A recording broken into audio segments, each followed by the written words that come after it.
दूध पाक पढ़ ले एक दफ़ा। अस्सलातु वस्सलामु अलैका या सय्यदी या रसूल अल्लाह व अला आलिका व अस्हाबिका या सय्यदी या हबीब अल्लाह।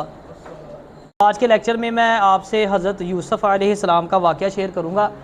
हज़रत यूसुफ़ अलैहिस्सलाम के वाक़े को ना कुरान पाक का बेहतरीन वाक़या करार दिया गया, अहसनुल क़सस, बेहतरीन वाक़या।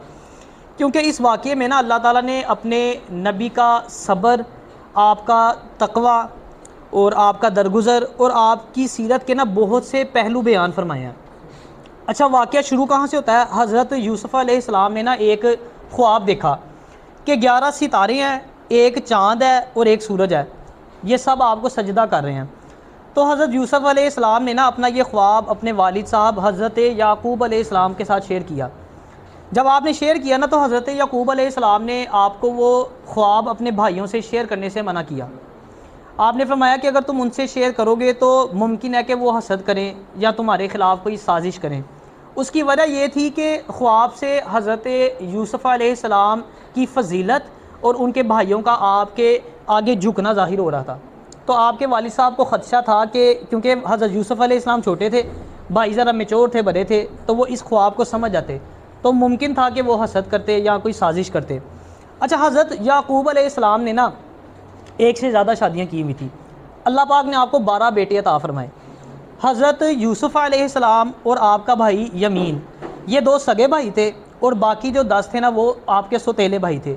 अब हज़रत याकूब अलैहिस्सलाम ना अपने बेटे हज़रत यूसुफ़ अलैहिस्सलाम से बहुत ज़्यादा मोहब्बत करते थे, जिसकी वजह से बाकी भाई जो थे वो हसद करने लग गए कि ये सारी तवज्जो जो है वो यूसुफ़ ले जाता है, हमारी तरफ यहाँ हमें अपने जो है वो वालिद साहब की मोहब्बत ही नहीं मिल पाती। अब इस हसद में वो इतना आगे बढ़ गए कि उन्होंने जो है ना एक साजिश जो है वो की। अच्छा, इससे पहले जो हमने एक ऊपर आया ना जिक्र के, जैसे हज़रत याकूब अलैहिस्सलाम ने आपको मना किया कि आपने अपना ख्वाब शेयर नहीं करना, इससे एक बात ये भी ज़ाहिर होती है, एक सबक हमें मिलता है कि अपनी नेमतों को ना छुपाना चाहिए। क्योंकि अगर जब हम अपनी नेमतों को बहुत ज़्यादा ज़ाहिर करते हैं तो हम नज़रों में आते हैं, फिर नज़र भी लगती है। और नज़र के बारे में कहते हैं ना कि नज़र ऊँट को हांडी में पहुंचा देती है और बंदे को कब्र में पहुंचा देती है। हम खुद अब हमारे मुआशरे में तो ये हाल हो गया है, रोटी खानी है व्हाट्सअप स्टेटस, नहान जाना है व्हाट्सअप स्टेटस, गड्डी चलानी है व्हाट्सअप स्टेटस, हर काम है। अब वो नया एक चल रही है, पता नहीं कौन सी है, वो हर एक्टिविटी मेरा वो शेयर हो रही होती है, हर एक्टिविटी शेयर हो रही है। अब जितनी ज़्यादा आप अपनी नेमतों को ज़ाहिर करेंगे उतना खदशा जो है वो बढ़ जाएगा, हसद का, नज़र लगने का बात। हाँ, कुछ नेमतें हैं जिनका इजहार करना चाहिए। जैसे अगर अल्लाह पाक ने आपको मालो दौलत दी है तो आप अच्छा पहने, अच्छा खाएं, ये भी अल्लाह पाक की नेमत का शुक्र ही है। ये नहीं कि अल्लाह पाक ने आपको दिया है और आप जो है वो फटे पुराने कपड़े पहन के फिर रहे हैं, आपके इनकम इतनी है और आपके कपड़ों से ज़ाहिर ही नहीं होता, इस तरह लगता है जैसे बड़े आप फ़कीर हैं, ये भी चीज़ गलत है। तो कुछ नेमतों में जो है वो इजहार होना चाहिए, लेकिन हद से ज़्यादा जो हम शुरू हो जाते हैं, जैसे मैंने आपको एक मिसाल दी, तो ये काम जो है वो अच्छा नहीं है। भाई जो है वो इस वजह से आपसे हसद करने लग गए कि आप वालिद साहब की सारी जो तवज्जो थी ना वो हज़रत यूसुफ़ अलैहिस्सलाम को मिलती थी। अब वो इस हसद में इतना आगे बढ़ गए कि उन्होंने एक मंसूबा बनाया। अब मंसूबा क्या था? उसमें 2 प्रपोजल्स थी। एक तो या तो आपको कत्ल कर दिया जाए और दूसरी प्रपोजल उन्होंने ये दी भाइयों ने मिलकर आपस में कि आपको 1 तारीख कुएँ में फेंक दिया जाए। अब उसमें एक भाई ने जो है ना वो ये मशवरा दिया कि आपको कत्ल ना किया जाए, क्योंकि ये कत्ल बड़ा गुनाह है, तो लिहाजा करते ये हैं कि आपको 1 तारीख कुएँ में फेंक देते हैं, वहाँ से कोई गुजरता हुआ काफ़िला आपको ले जाएगा, तो हमारा मकसद भी पूरा रहेगा। मकसद तो यही है ना कि वालिद साहब से दूर करना, तो कत्ल करना ज़रूरी नहीं है, दूर करना है तो खैर कुएँ में फेंक दें। अब जब उन्होंने डिसाइड कर लिया ना, तो अब वो जो है ना वो वालिद साहब के पास गए इकट्ठे होकर। उन्होंने जाके हज़रत याकूब अलैहिस्सलाम अपने वालिद साहब को कहा कि आप यूसुफ़ के मामले में हमसे इतना डरते क्यों हैं, हमारे ऊपर यकीन क्यों नहीं करते? कल हमने सैर करने के लिए जाना है, तो आप हज़रत यूसुफ़ अलैहिस्सलाम को हमारे साथ भेजें, ये वहाँ पे खेले कूदेंगे, खाएँ पिएंगे। वालिद साहब को तो नीयत का पहले ही पता था, उनको यकीन भी नहीं था, उन्होंने मना किया। उन्होंने कहा मुझे जब तुम इनको ले जाओगे तो मैं गमगीन हो जाऊँगा, क्योंकि अगर इनको कोई भेड़िया ले गया तो तुम लोगों ने बड़ी ज़िम्मा हो जाना है, तुम में से किसी ने नहीं मानना कि हमारा कसूर है। लेकिन उन्होंने कहा कि जी हम इतनी बड़ी जमात हैं, 10-11 जिन्हें हैं, हमारे होते हुए भी अगर भेड़िया ले जाएगा तो फिर हमारे होने का क्या फ़ायदा। यानी जैसे तैसे करके ना उन्होंने वालिद साहब को कन्विंस कर लिया। अब सुबह जो है वो ले गए आपको। जब घर से थोड़ा दूर गए ना, पहले तो उन्होंने आपको बहुत मारा, हज़रत यूसुफ़ अलैहिस्सलाम को मारने के बाद जो है ना वो 2 कुर्ते थे आपके पास, एक जो आपने ज़ेबतन किया हुआ था और एक आपके वालिद साहब ने जो है ना वो तवीज़तन जो है वो आपके गले में पहनाया हुआ था, एक जो कुर्ता था, जो कुर्ता गले में था वो उन्होंने उतार के उससे आपके हाथ बांध दिए, मार पीट के आपको एक रस्सी से बांधा, रस्सी से बांध के कुएं में उतार दिया, ऊपर से रस्सी काट दी और आप जो है वो कुएं में गिर गए। तो इस मौका पे ना अल्लाह पाक ने वही नाजिल फरमाई। अल्लाह पाक ने फरमाया, जिसका मफ़हूम है कि यूसुफ एक वक्त आएगा जब तुम अपने इन भाइयों को ना अपना ये इनका ये ज़ालिमाना जो रवैया ना याद करवाओगे, लेकिन उस वक्त ये तुम्हें पहचानते नहीं होंगे। अच्छा, अब इसी तरह हुआ, अब उन्होंने तो कुएं में फेंक दिया।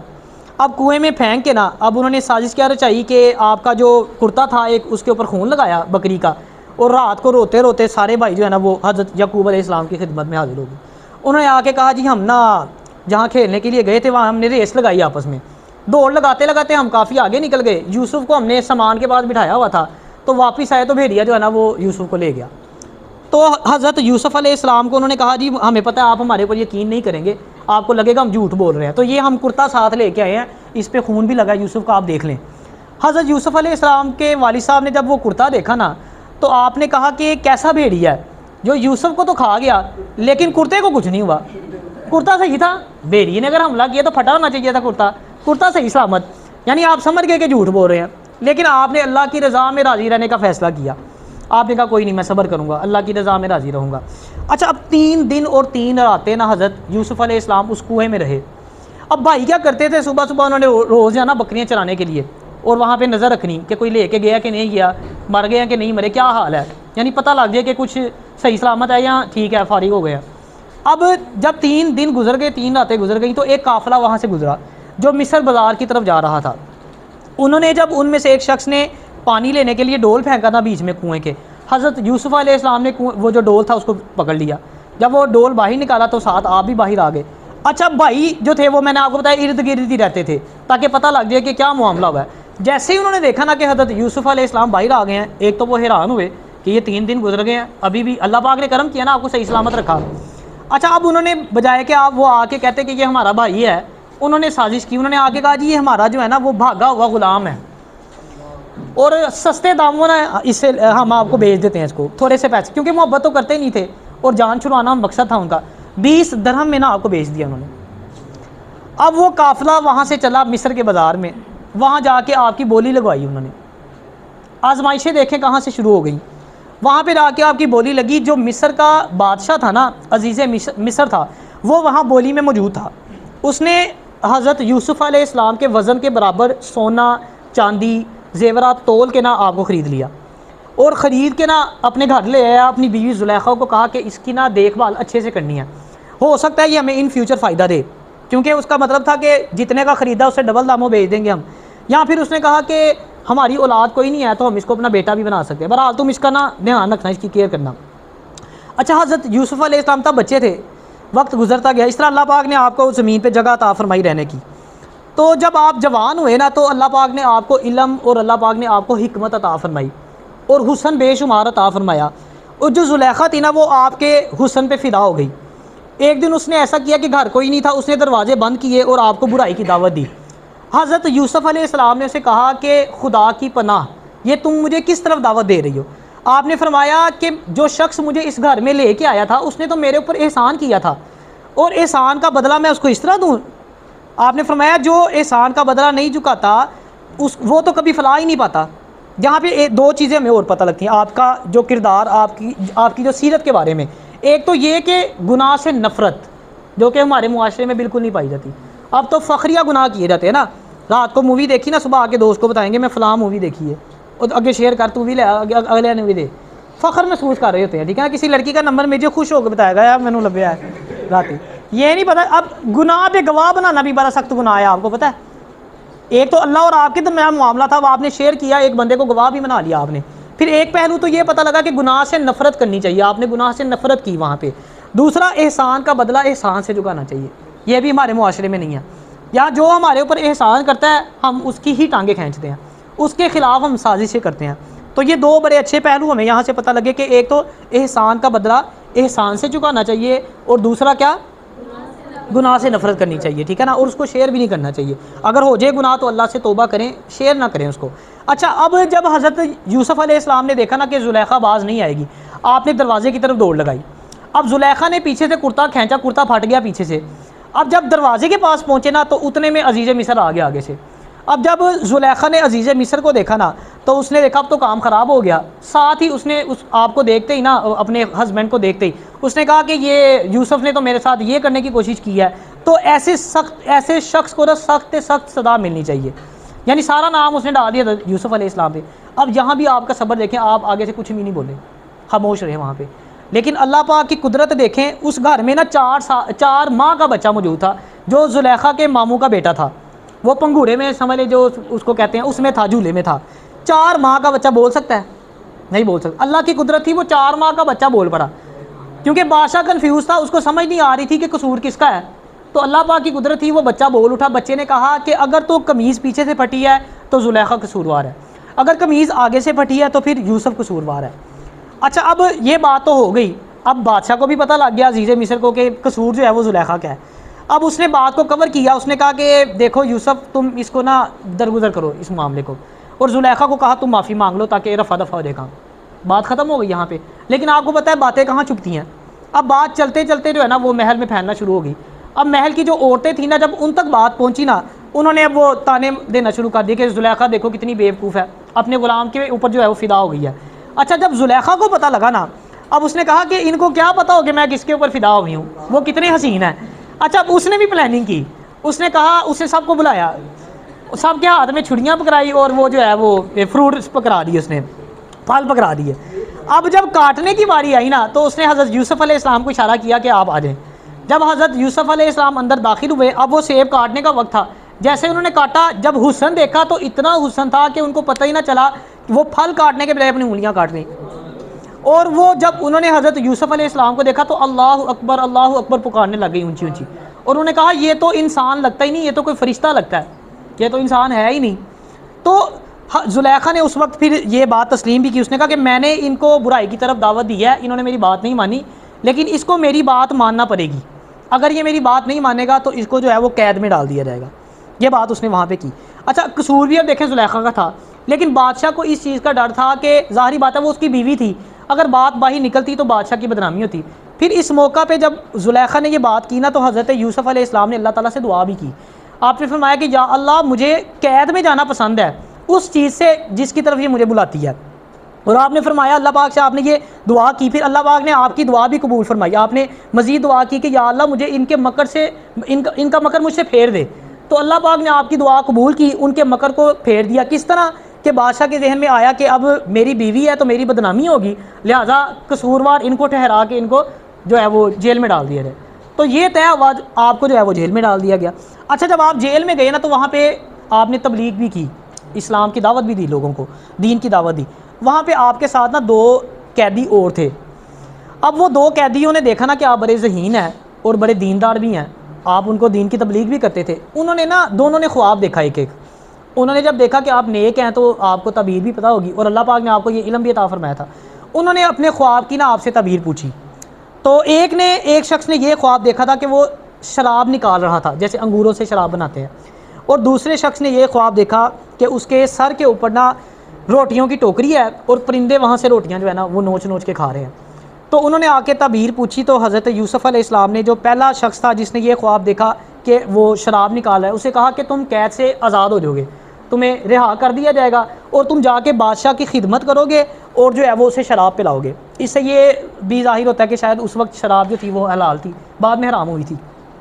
दूसरे शख्स को आपने तबीर बताई कि तुम्हें सूली पे चढ़ा दिया जाएगा और तुम्हारी लाश को परिंदे जो है वो नोच नोच के खाएंगे। आपने फरमाया ये फ़ैसला हो चुका है, ये नहीं कि शायद ऐसा हो, ये अल्लाह ने फ़ैसला कर दिया, ऐसा ही होना है।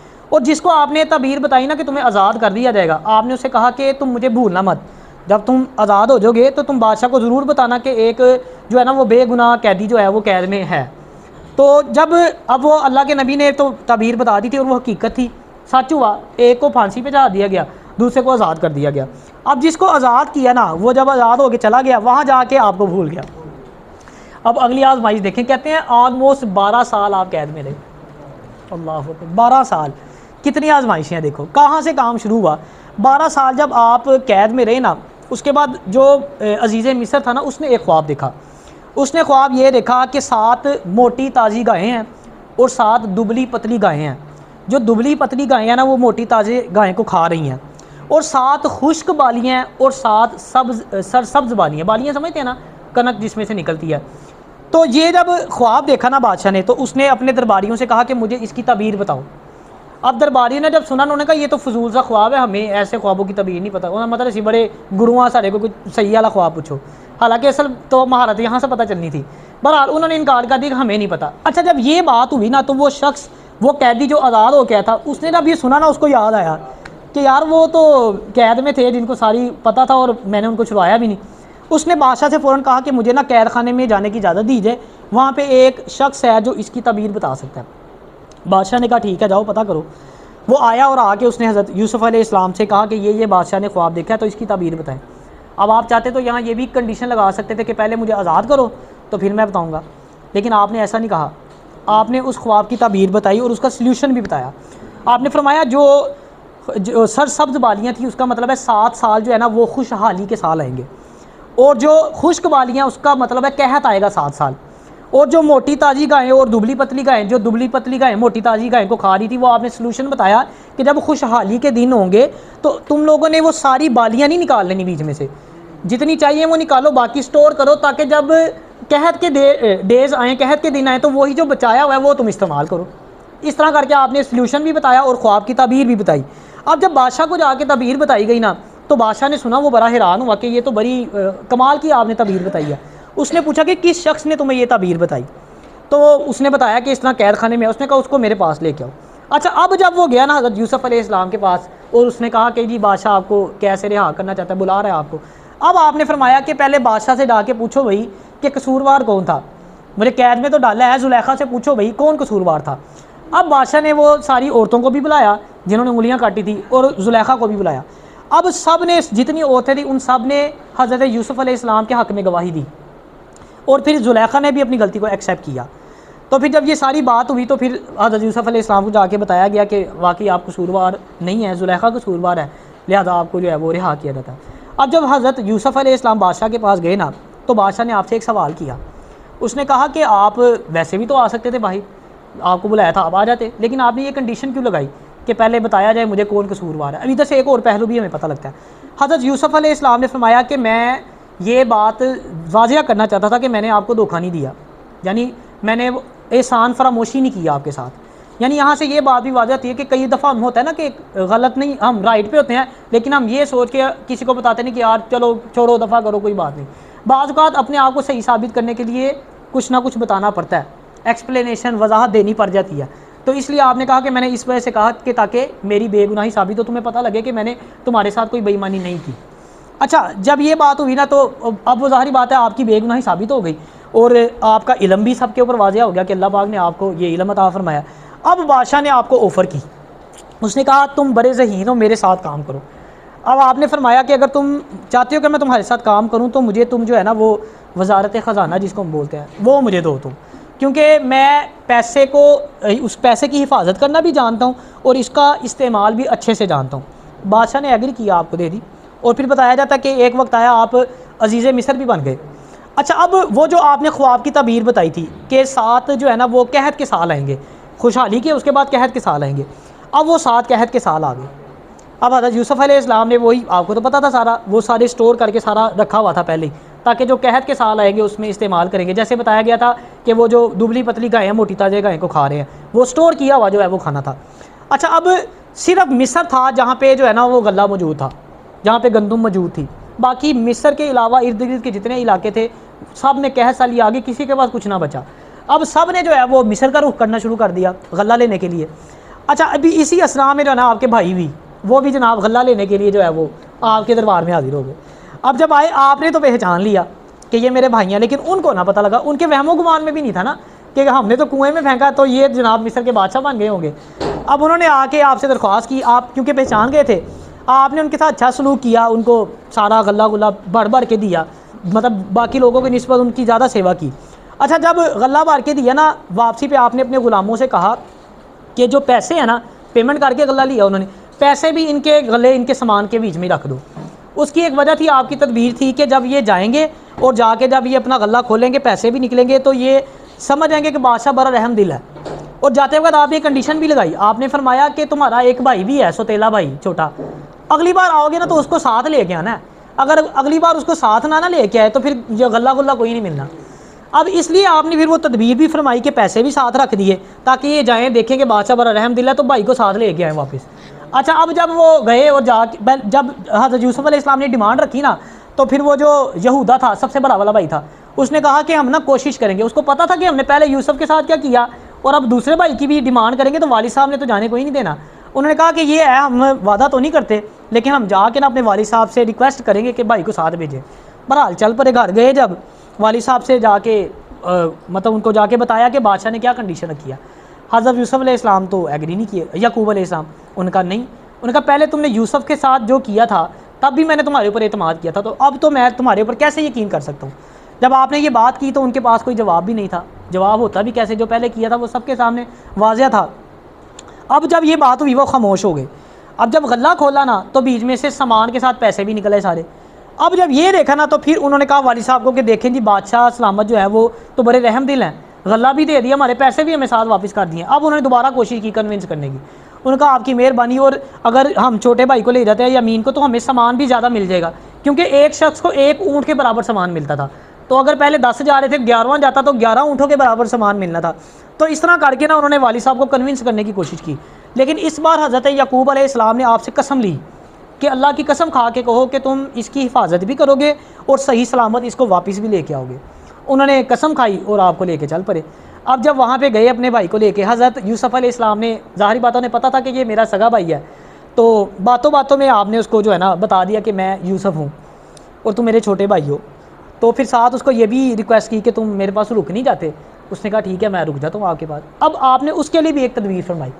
वो आपने क्या तदबीर की कि एक शाही प्याला था।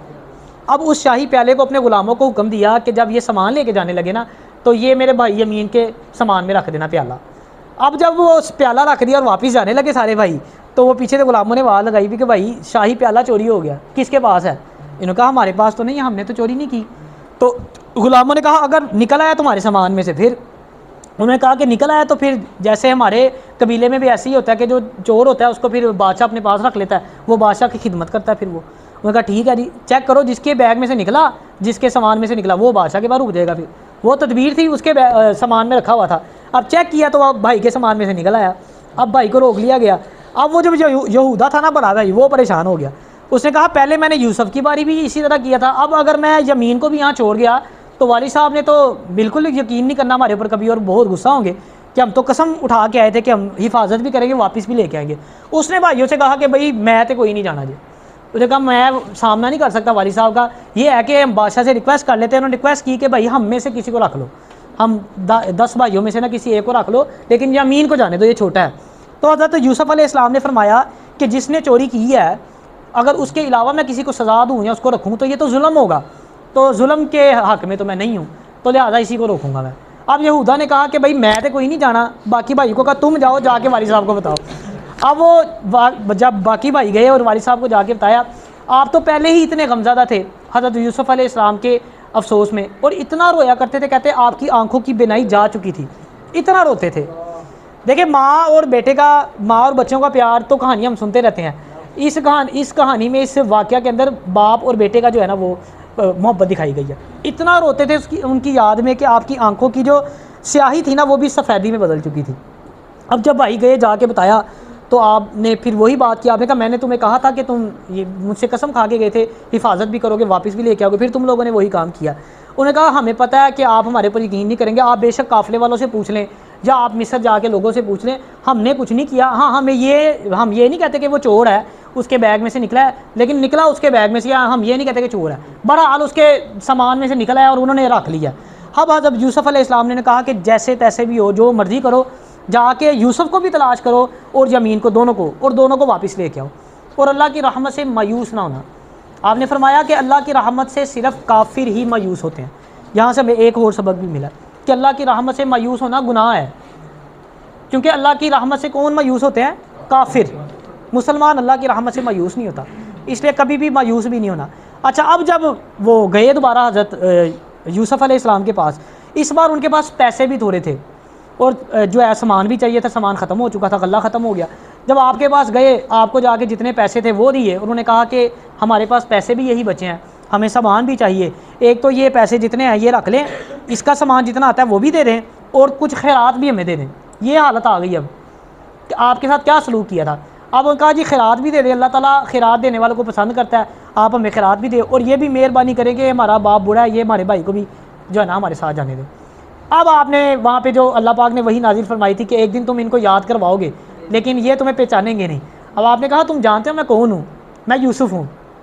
वो हक्के बक्के रह गए कि ये कैसे हो सकता है कि हमने तो कुएं में फेंका था, वहाँ बाजार में ले गए, क्या हुआ, और कहाँ कहाँ से चलते आप मिस्र के बादशाह बन गए। बहरहाल आपने फिर बताया कि मैं ही यूसुफ हूँ और ये मेरा सगा भाई है। आपने फरमाया कि अल्लाह पाक ने जो है वो मेरे ऊपर फजल किया कि मुझे कुएं से निकाल के बादशाह बना दिया और मेरा भाई अब मेरे साथ है। फिर आपने फरमाया कि अल्लाह पाक, बेशक अल्लाह पाक जो है वो तकवा इख्तियार करने वालों को, यानी आपने जो बुराई की तरफ दावत दी गई उससे बचे, आपने तकवा इख्तियार किया। आपने फरमाया तकवा इख्तियार करने वालों को और सब्र करने वाले जो अल्लाह के नेक बंदे, अल्लाह उनका अजर ज़ाया नहीं करता। तो ये सारा वाक़या था। फिर हज़रत यूसुफ़ अलैहिस्सलाम ने, भाइयों ने भी माजरत की, अपनी जो है गलती थी उस पर माफ़ी मांगी। अब एक और कितना अच्छा पहलू देखें, यहाँ पे हमारे मुआशरे में बहन भाई छोटी सी बात पे झगड़ जाए ना, सालों सालों बुलाते ही नहीं किसी को।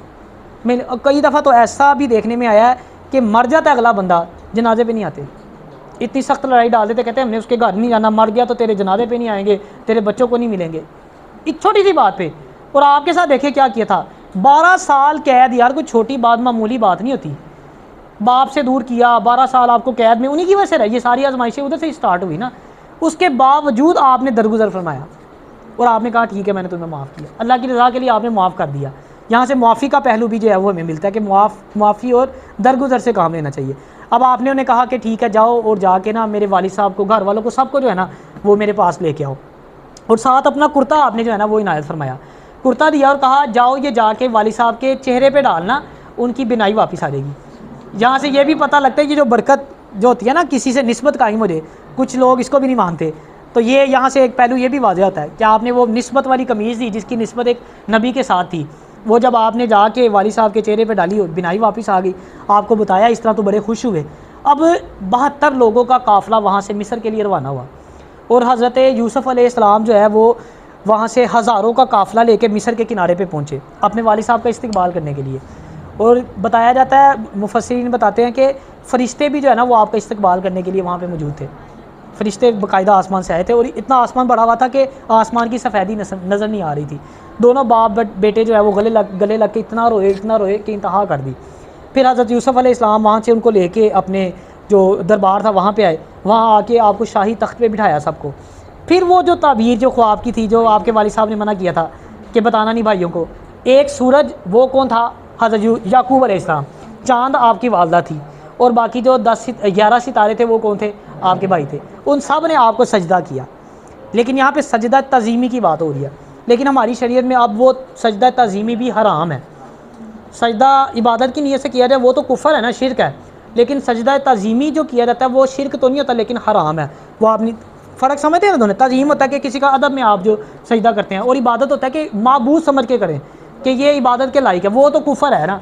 वो दोनों ही जायज़ दोनों नहीं है, एक हराम है और एक तो शिरक तक ले जाता है हमें। तो ये सारा जो है ना वाक़या था।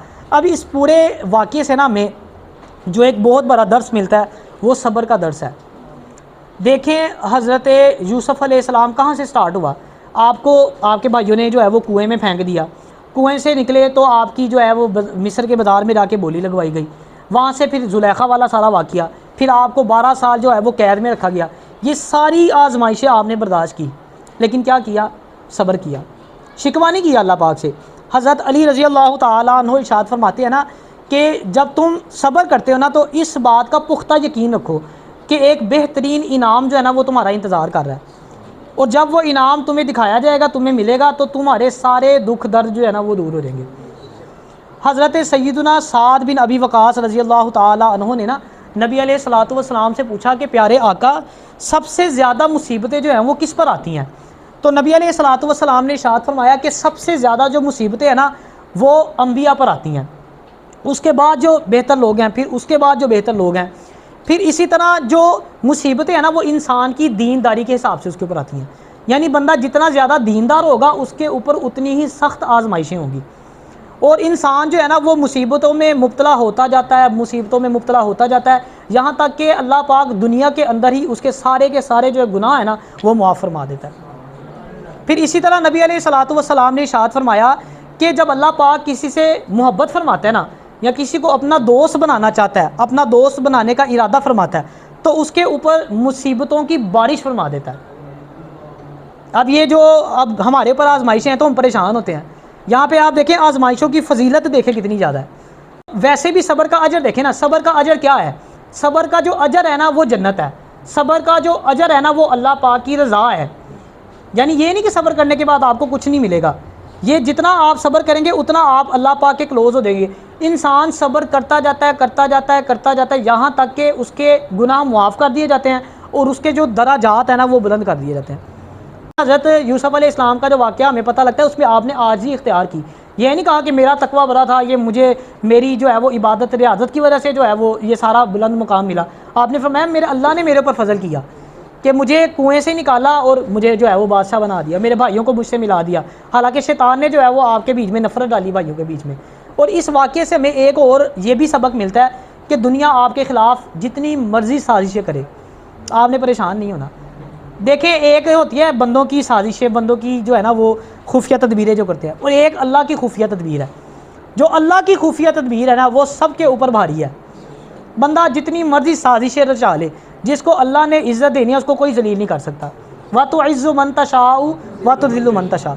अगर कोई आपको जलील करना चाहता है लेकिन अल्लाह आपको इज़्ज़त देना चाहता है तो वो बंदा आपको चाहे चौंक में लटका दे आपकी इज़्ज़त को, वो आपको बदनाम नहीं कर सकता। शर्त है कि अल्लाह ने आपको इज़्ज़त देनी हो। और अगर अल्लाह ने आपको जलील करना है तो दुनिया के सारे लोग मिलकर भी आपको इज़्ज़त नहीं दे सकते। इसलिए तवक्कल, भरोसा अल्लाह की ज़ात पे होना चाहिए। तो ये कुछ सबक जो आज हमने सीखे, ये वाक़या कुरान पाक में वाक़या क्यों बताए गए, ये नहीं कि ऐसे स्टोरियाँ बयान की गई हैं, इसमें सबक हैं, इसमें लेसन हैं, वो लेसन हमने हासिल करने हैं। सब्र आपका, दरगुजर आपका, आपका इखलाक, आपने जो मुआफ़ किया अपने भाइयों को, सारा इन सब से हमने सबक सीखना है। अल्लाह ताला हमें अमल की तौफीक अता फरमाए।